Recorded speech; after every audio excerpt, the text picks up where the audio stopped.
ನಮ್ಮೆಲ್ಲರ ಜೀವನದಾಗ ನಾವು ಪ್ರತಿದಿನ, ಪ್ರತಿ ಗಂಟೆ, ಪ್ರತಿ ನಿಮಿಷ, ಪ್ರತಿ ಸೆಕೆಂಡು ಖುಷಿಯಾಗಿ ಆರಾಮಾಗಿರಬೇಕು.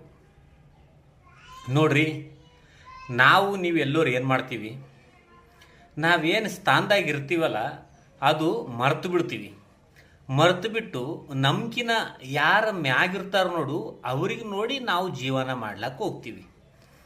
ಅವ್ರ ದೊಡ್ಡ ಕಾರ್ ಅದ, ಅವ್ರದ್ದು ದೊಡ್ಡ ಬಂಗ್ಲೆ ಅದ, ಅವ್ರು ಇಷ್ಟು ಲಕ್ಷ ಗಳಿಸ್ತಾರ, ಇಷ್ಟು ಕೋಟಿ ಗಳಿಸ್ತಾರ, ಅವ್ರ ಬಿಸ್ನೆಸ್ ಹಂಗದ, ಅವ್ರ ಬಟ್ಟೆ ಹಿಂಗಾಗ್ತಾರ, ಅವ್ರ ಮೊಬೈಲ್ ಹಿಂಗದ ಅಂತ. ನೋಡ್ರಿ, ನಿಮ್ಮದ್ರಾಗ ನೀವು ಮಸ್ತಾಗೇ ಇದ್ದಿರ್ತೀರಿ. ನೀವು ಜೀವನ ಯಾವತ್ತೂ ನಿಮ್ಕಿನ ದೊಡ್ಡೋರಿಗೆ ನೋಡಿ ಯಾವತ್ತೂ ಮಾಡಬೇಡ್ರಿ. ನಿಮ್ಕಿನ ಕೆಳಗೆ ಯಾರು ಇರ್ತಾರಲ್ಲ ಅವ್ರಿಗೆ ನೋಡಿ ನೀವು ಜೀವನ ಮಾಡಿರಿ. ದಿನವಿಡೀ ಪ್ರತಿ ದಿನ ಆರಾಮಾಗಿ ಖುಷಿಯಿಂದ ಇರ್ತೀರಿ. ಏನಂತೀರಿ ಸ್ನೇಹಿತರೆ?